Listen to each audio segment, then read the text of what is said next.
bahwa Rasulullah sallallahu alaihi wasallam bersabda, khairun nisaikum alwadud, alwalud, almuwatiyatul muwasiyatu idza taqainallaha.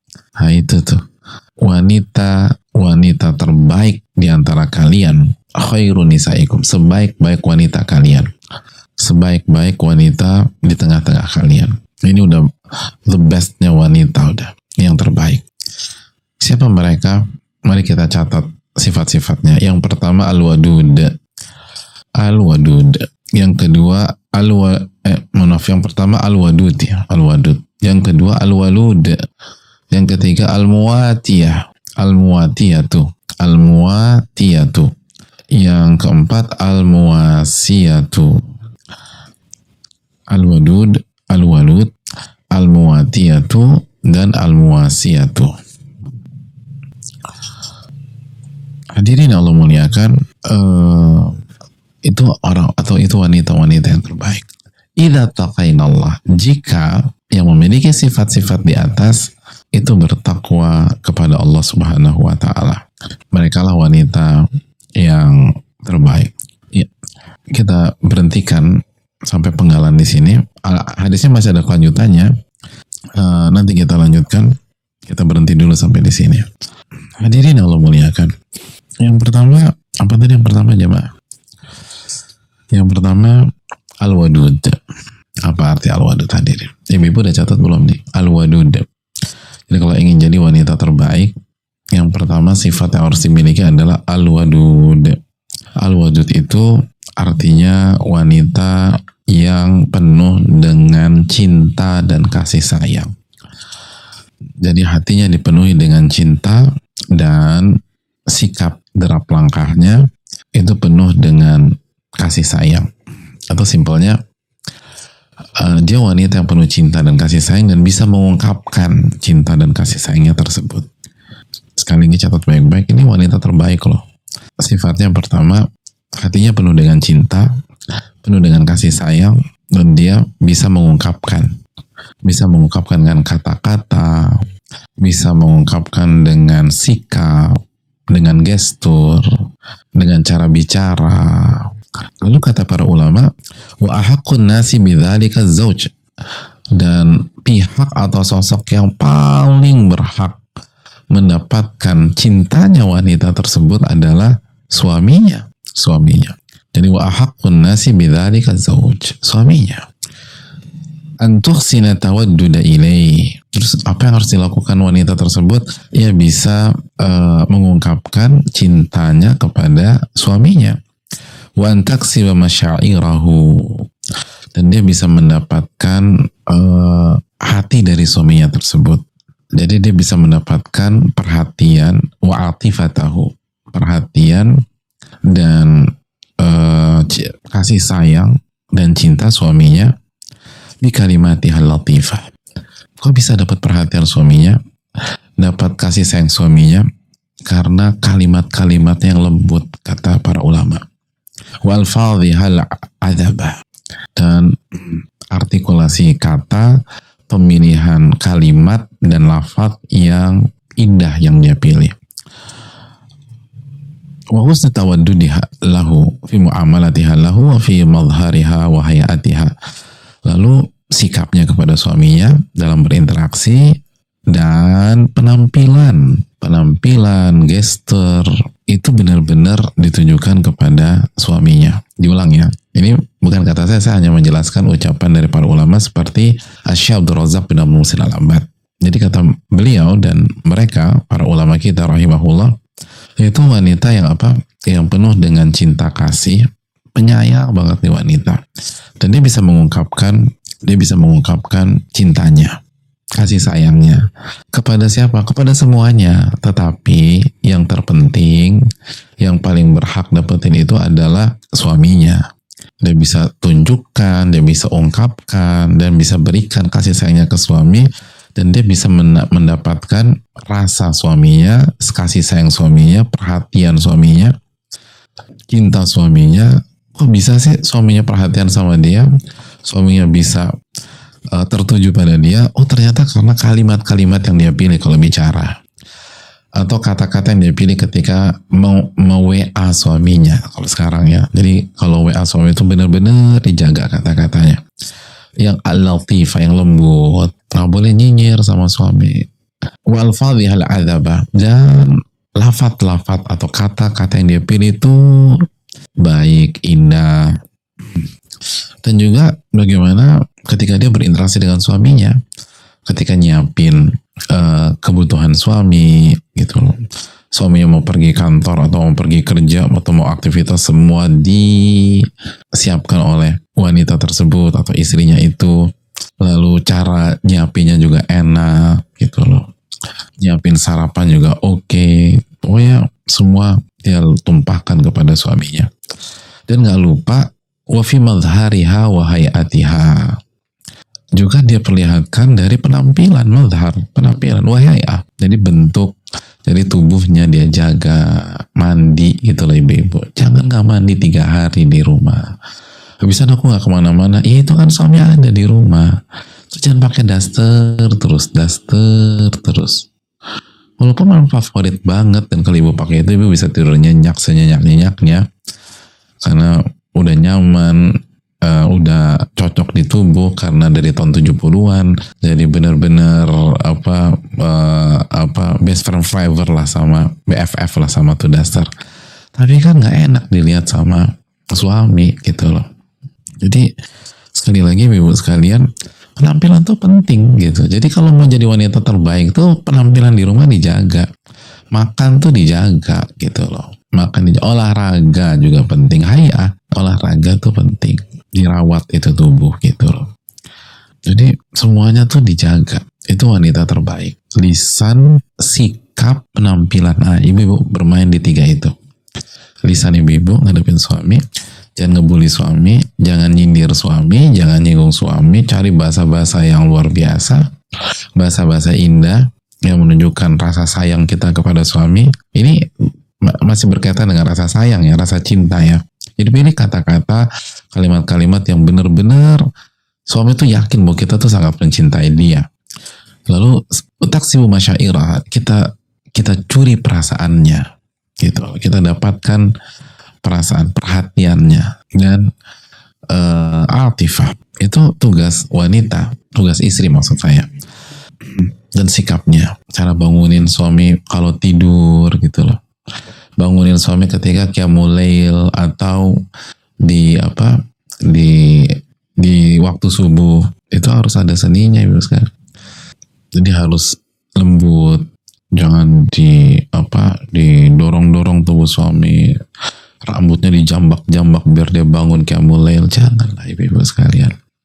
Disiram pakai air panas, ya Allah, udah disiram air panas lagi. Habisan Ustaz gak bangun-bangun. Aku tuh sebel. Daripada aku marah-marah, aku siram aja gitu loh. Alhamdulillah efektif Pak Ustaz. Kok bisa? Ya kan 90 derajat Pak Ustaz. 10 menit, 10 derajat lagi 100 derajat tuh air. Ya bangunlah suami. Tapi habis itu sumpah serapah. Jadi hadirin yang Allah muliakan, ini yang harusnya dilakukan. Suami mau pergi, kaos kaki suami dicek, sepatu suami itu disemir kalau misalnya itu kulit, kalau nggak dicuci gitu loh. Jangan sekali lagi jangan sampai kaos kaki nggak diganti-ganti udah 3 minggu gitu loh. Jangan sampai sepatu nggak kinclong padahal dia punya istri. Jadi dijaga gitu. Pakaian jangan sampai kusut ketika keluar, disetrikain, dipakaikan gitu pokoknya diservis lah suami kalau mau jadi yang terbaik. Enak kan ibu-ibu sekalian, ini mah cewek banget lah. Jadi kalau ibu-ibu gagal nih keterlaluan sebenarnya. Bayangkan jadi wanita terbaik, ibu-ibu gak harus tes TOEFL. Coba kalau ada tes TOEFL kan repot. Ini tinggal sayangin suami, terus kalimatnya yang diperindah, diperhalus, terus ada kontak kan, harus ada touchy-nya, disentuh suaminya, dibelai suaminya, dipijitin suaminya gitu loh, diusap, dielus gitu loh jamaah sekalian begitu. Jadi semua dilakukan. Suami pulang larut malam dipijitin gitu loh, tawarin mau pakai minyak atau nggak pakai gitu jamaah sekalian. Dan nggak usah nunggu gitu loh, kita inisiatif. Jangan tunggu diminta. Jangan tunggu diminta. Kita ini berinteraksi dengan Allah Subhanahu wa taala. Jangan tunggu diminta. Dan suami pulang ditungguin gitu, kecuali kalau beliau minta, tolong pokoknya kamu tidur aja, aku akan pulang malam karena kita banyak PR besok, udah tidur. Tapi kalau nggak ada request seperti itu, cuma tungguin. Kalau nggak bisa standby dari awal, ya udah pakai strategi tidur dulu, baru begitu beliau pulang kita sudah standby. Gitu ya. Gitu. WA-nya yang bagus gitulah. Kita nih sering, ibu-ibu sekalian, semua teman-teman kita kalau kita WA, kita mulai Assalamualaikum warahmatullahi wabarakatuh, kecuali suami kita. Semua dibilang Assalamualaikum kecuali suami kita. Kalian pertamanya udah lagi di mana? Subhanallah, lagi di mana lagi? Itu kalau nggak pakai tanda seru. Belum lagi kalau pakai tanda seru 7 lagi dikasih tanda seru. Lagi mana ini mau jadi wanita terbaik? Harusnya suami yang paling berhak dapat Assalamualaikum warahmatullahi wabarakatuh. Assalamualaikum warahmatullahi wabarakatuh, gitu hadirin. Dan pertanyaan, kalau suami belum pulang, pertanyaan setelah Assalamualaikum, kalimat keduanya jangan ada di mana, mau dibuatin apa ketika pulang gitu. Itu tuh kita harus tahu. Ini sebagian istri lagi di mana, atau kok nggak pulang-pulang. Ya emang suami kita Bang Toyib, apa kadang saya juga agak bingung. Jangan pakai mazhabnya Bang Toyib jamaah sekalian. Jadi pasti capek deh mau request sesuatu nggak gitu. Jadi jangan kenapa nggak pulang-pulang, tanda tanyanya 4, tanda serunya 5, nggak bagus itu. Tunjukkan kasih sayang. Kan kalau misalnya kan gini, harusnya orang yang sayang tuh kalau terpisah itu akan menimbulkan rasa apa? Rasa kangen kan, rasa rindu kan. Ya udah ungkapkan kalau suami pulang malam tuh rasa kangen dan rasa rindu. Kenapa rasa marah yang keluar? Kenapa pertanyaan-pertanyaan tajam yang keluar? Enggak, rasa kangen, rasa rindu. Gitulah jemaah. Ya, itu dilakukan nih ibu sekalian. Jadi sebaik-baik wanita itu apa? Al-wadud, yang penuh rasa cinta, penuh rasa sayang, dan dia bisa ungkapin gitu loh. Dia bisa ungkapkan. Itu penting. Itu yang harus ditanamkan. Ada ungkapan rasa kasih sayang kita ke suami kita. Kalimat harus diatur, sikap harus bagus, dan penampilan harus menyenangkan. Itu tuh istri soleha dan istri terbaik. Penampilan harus menyenangkan. Jelas ini jamaah sekalian. Kita lanjutkan. Fatawaddudu yakunu bil kalam, wa yakunu bil hay'ah, wa yakunu bil madhar, wa yakunu bil amali, wa yakunu bil khuluq. Catat kesimpulannya nih, kita ikat nih. Jadi untuk mendapatkan gelar al-wadud gitu ya, al-wadud, maka yang harus dimaksimalkan bagi ibu-ibu dan wanita, yang pertama kalam, cara bicara, kalimat yang dipilih harus kalimat dan kata-kata yang menunjukkan rasa cinta dan kasih sayang. Intonasi, volume suara gitu loh, volume suara. Oke, itu yang pertama. Kalam, ucapan, kalimat dan pembicaraan. Jangan marah-marah sama suami, jangan ngebentak, jangan suara tinggi, jangan nyindir, jangan nyinyir, dan seterusnya. Yang kedua, wa yakunu bil hay'ah, dari bentuk gitu loh, dari tubuh gitu, tubuh dijaga. Gitu jemaah sekalian. Apalagi kalau kita tahu suami kita suka dengan bagian tubuh kita yang tertentu, itu dijaga. Misalnya, suamiku tuh suka banget sama bentuk jempol kakiku loh. Itu dijaga jempol kakinya, misalnya gitu. Pokoknya nyenengin suami lah. Itu dijaga bentuk tubuhnya. Wa yakunu bil madhar, dari penampilan. Penampilannya juga dijaga. Penampilan di rumah. Ketika keluar rumah juga. Apa yang membuat suami senang selama tidak menyelisih syariat. Lakukan itu. Pokoknya suami suka apa, lakukan. Aku nggak suka deh kamu kalau pakai di rumah tuh baju yang warna warna biru gitu loh. Kenapa? Karena biru tuh terlalu ngejreng gitu loh. Jadi kamu suka yang warna apa, Beb? Aku suka orange. Gimana sih? Biru terlalu ngejreng kamu jadi ke orange. Udah gak usah didebat. Oh jadi suka orange? Iya. Menurut aku orange tuh warna yang kalem. Udah gak usah dijawab, udah pakai orange saja gitu loh. Walaupun kita gak habis pikir, kenapa biru dongker ngejreng tapi orange itu kalem. Ya udahlah, yang penting suami bahagia, insya Allah kita diridhoi oleh Allah Subhanahu Wa Taala. Kadang-kadang kenapa sih masa orange, harusnya kalau biru hitam dong, Beb. Udah gak usah, udah suka-suka suami deh. Madhar gitu loh, madhar. Jadi penampilan harus menunjukkan rasa cinta kita kepada suami kita. Terus wayakunu bil amal, dan juga terlihat dari amal perbuatan gitu loh, kinerjanya sebagai istri, tugas-tugasnya gitu ya, tugas kita jadi istri, nyopin ini nyopin itu dan sebagainya. Wa yakunu bil khuluq, dan terlihat dari akhlak yang mulia, menunjukkan rasa cinta dan kasih sayang. Jelas ini hadirin sekalian? Ya, kita lanjutkan. Itu yang pertama. Ingat, bagi yang merasa, aduh kayaknya aku bisa nih masuk jadi istri yang terbaik, aku tuh kayaknya ada bakat-bakat kayak gitu, dipertahankan, diasah lebih maksimal lagi gitu lah. Kalau bagi ibu-ibu yang merasa, aduh kok semuanya nggak ada di aku ya, udah kalimat aku kasar sama suami, tajam lagi, suka ngetawain, suka nyindir, suka nyinyir, terus juga penampilan juga suka-suka aku gitu loh. Justru aku tuntut suamiku terima aku apa adanya gitu loh. Kan kamu udah bilang dulu terima aku apa adanya, ya udah terima aja lah kayak begini. Terus malas-malasan juga kinerja sebagai istri. Nah, nggak ada kata terlambat, insya Allah. Minta pertolongan sama Allah, lalu berubah insya Allah. Dan disitulah pentingnya belajar, pentingnya nuntut ilmu, biar ada perubahan.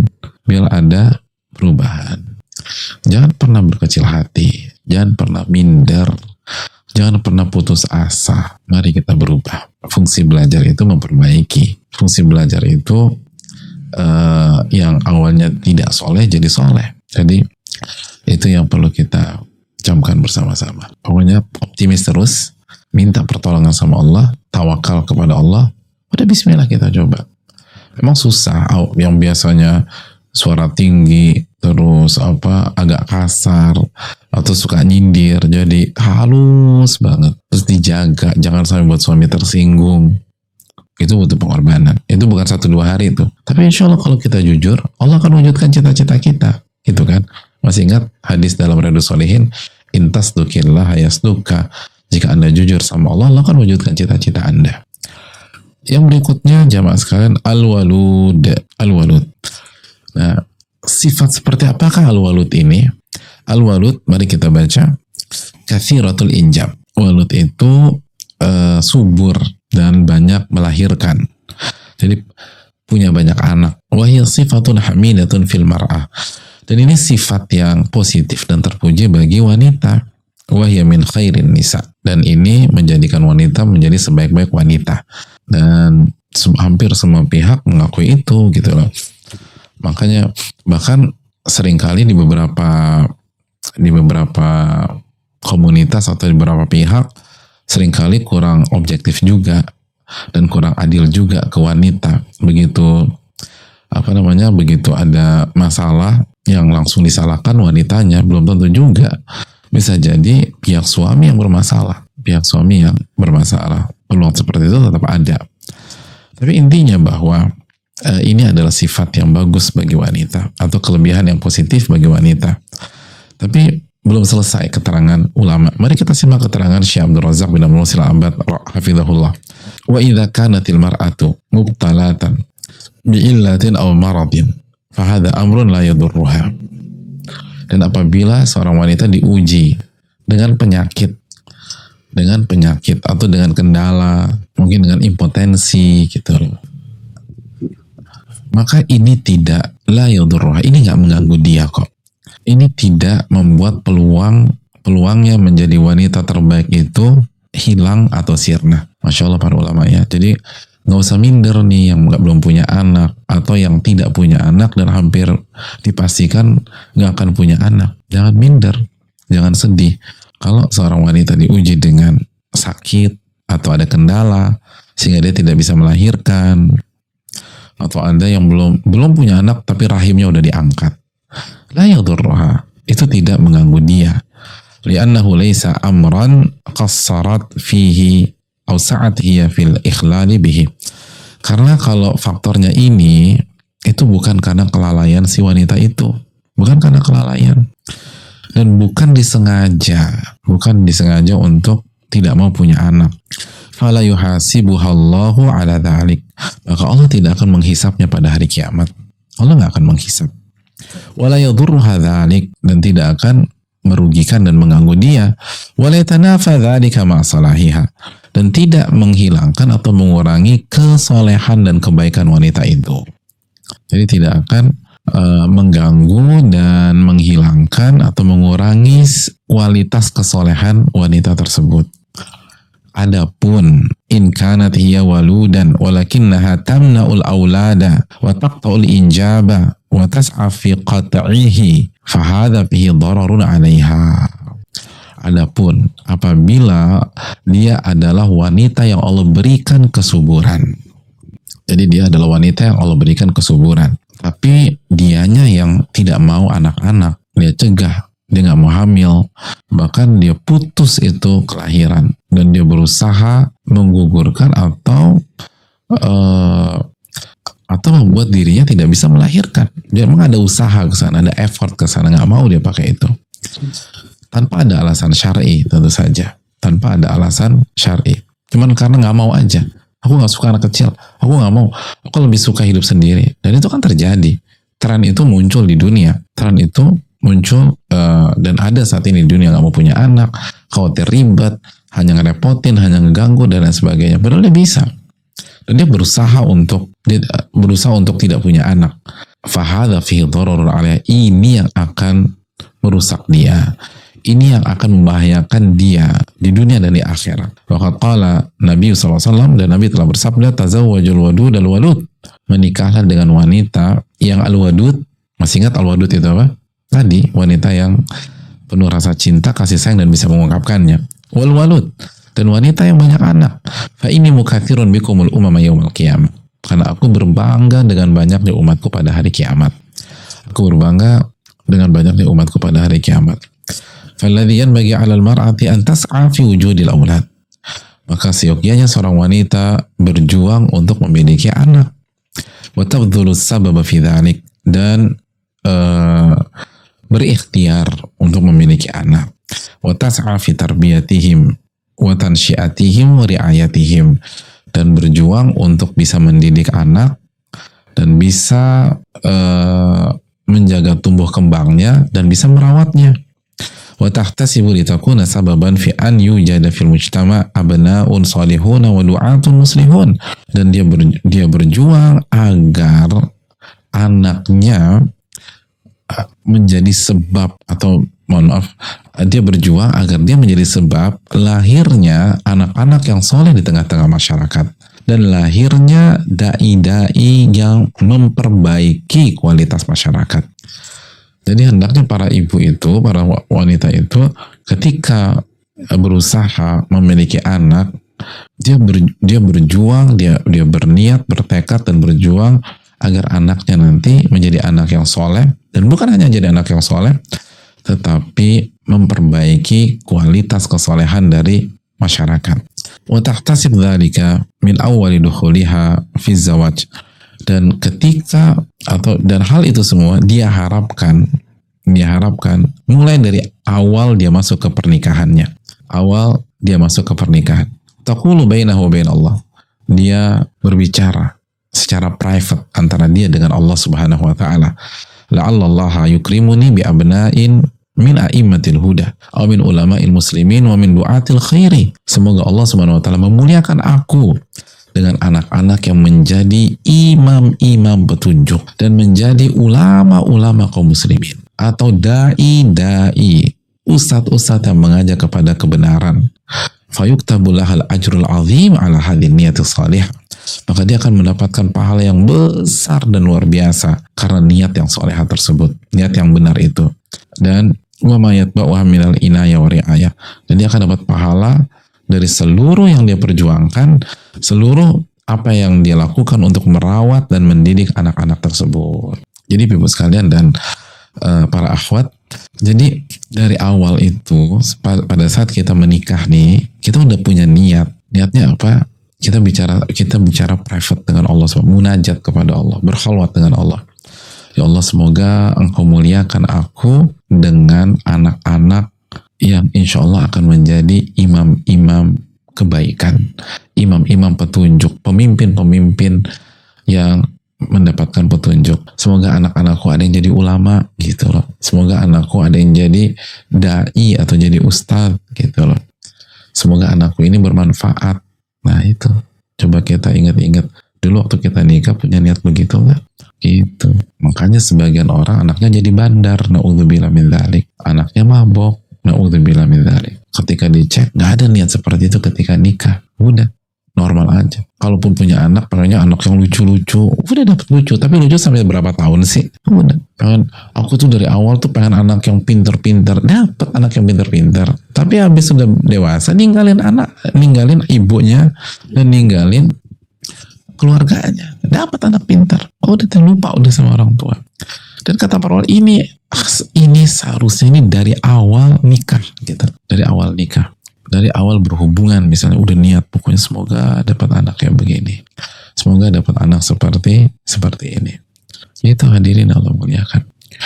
Dan lihat cita-cita tuh yang tinggi, semoga anakku itu menjadi salah satu imam-imam petunjuk, ulama-ulama, dai-dai dan ustadz-ustadz gitu. Jadi jangan niat itu rendah, ya pokoknya aku mah terserah anakku aja, aku terima anakku apa adanya. Ya jangan, cita-cita itu yang tinggi.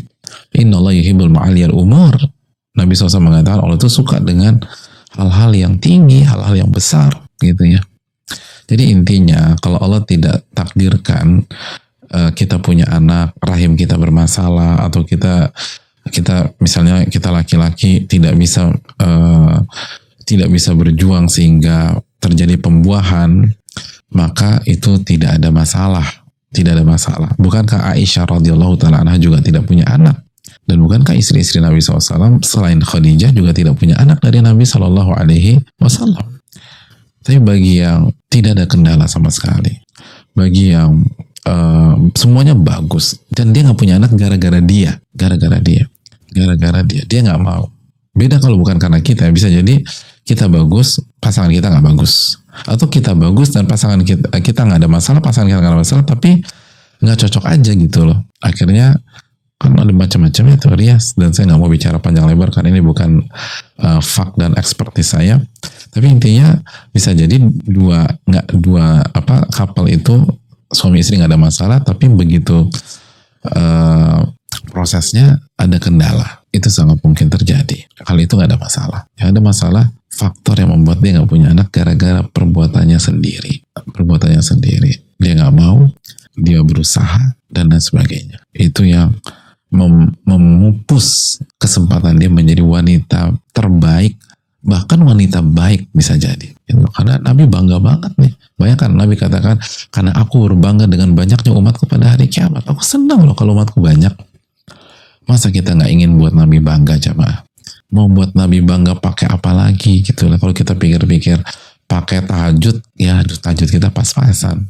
Pakai bacaan Quran, baca Quran kita masih salah-salah. Ya udah dari anak deh. Tapi fight bener-bener. Dan itu tadi jangan hanya berusaha punya anak aja. Tadi kata para ulama berusaha mendidik, mengawal tumbuh kembangnya, merawat mereka dan seterusnya. Wallahu ta'ala alam bisawab. Ya, dan kita berharap kita punya andil dalam melahirkan anggota-anggota masyarakat yang soleh-soleh dan yang memperbaiki gitu. Semoga anakku ini bisa memperbaiki masyarakat gitu jamaah sekalian. Dan itu dari awal pernikahan. Begitu, Masya Allah. Yang berikutnya. Al-Muwatiyah.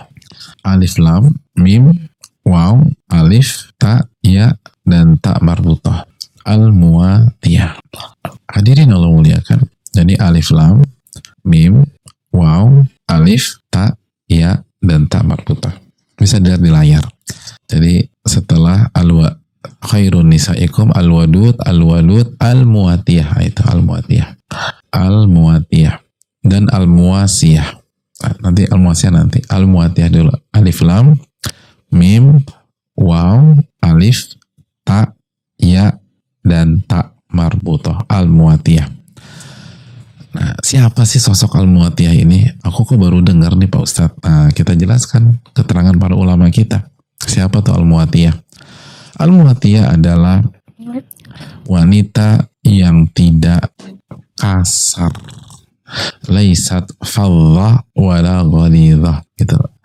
Yang lisan dan sikapnya tidak kasar. Yang lisan dan sikapnya tidak keras.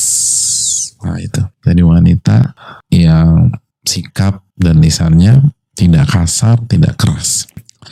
Wa bal hiya muatiyatun tasma'u wa tuti'. Tapi catat baik-baik ya. Jadi muatiyah itu kesehariannya itu hobinya mendengar, lalu abis mendengar taat, nurut gitu. Wa tastajib, dan berusaha menjalankan perintah dan arahan gitu loh. Jadi sekali lagi jadi hobinya yang pertama itu suka dengar gitu loh. Suka dengar. Kalau suami arahin didengerin gitu loh. Kalau suami kasih nasihat didengerin. Kalau suami cerita tuh didengerin, suami cerita. Pokoknya suami bicara tuh didengerin sama dia, didengerin aja gitu loh. Jadi hadirin Allah muliakan, hobinya tuh ngedengerin. Kalau ngobrol atau cerita jadi pendengar yang baik. Kalau itu arahan, itu perintah, itu nasihat, didengarkan dengan seksama. Hadirin Allah muliakan, abis didengerin tuh tiap nurut gitu loh. Nurut, taat. Jadi yang pertama apa? Dengar. Jadi wanita terbaik adalah pendengar setia. Itu catat tuh. Jadi kalau mau jadi wanita terbaik, kita harus punya mental pendengar setia. Harusnya dengerin suami. Terus yang kedua, taat, nurut, taat dan nurut. Terus yang ketiga, tastajib, responsif gitu loh. Jadi cepat dalam merespon. Respon positif. Respon positif. Jadi sekali dikasih tuh langsung tek tek tek gitu. Sekali kasih tek tek tek gitu loh jemaah. Tastajib. Disambut gitu loh. Arahan suami disambut. Nasihat suami disambut. Perintah suami disambut. Nasihat suami disambut. Itu istijabah. Tastajib. Jelas nih jemaah. Jadi apa? Jadi pendengar yang baik, nurut dan taat, dan menyambut gitu. Itu wanita-wanita terbaik tuh begitu. Walaupun dia lebih cerdas daripada suaminya. Walaupun mungkin dia lebih kaya daripada suaminya. Walaupun tes IQ-nya lebih tinggi daripada suaminya. Enggak, dia tetap. Pokoknya suami bilang, dengar dia. Dan dia nggak bilang, aku mah udah tahu itu dari 17 tahun yang lalu mas. Loh, lalu suaminya baru dengar kajian tentang itu kemarin gitu loh. Dia baru dengar kajian tentang itu kemarin. Tahu nggak, kemarin tuh aku dengar Ustadz bla bla bla. Oh ya, aku pikir ada apa mas? Aku mau udah denger di daurah remaja 17 tahun yang lalu. Ya Allah. Suaminya diam aja. Sedih suaminya tuh. Mau ngomong dijawab gitu. Kemarin aku ikut kajian ternyata gini-gini. Ya Allah mas, kamu baru tahu itu. Kemana aja dari dulu gitu. Nyebelin gak sih kalau istri bilang begitu? Jadi pokoknya dijawab segala macam. Jadi pendengar setia. Oh iya ya. Oh Masya Allah. Dan walaupun mungkin kita udah tahu, tetap aja apa responnya tuh kayak baru tahu gitu loh kalau suami ngomong.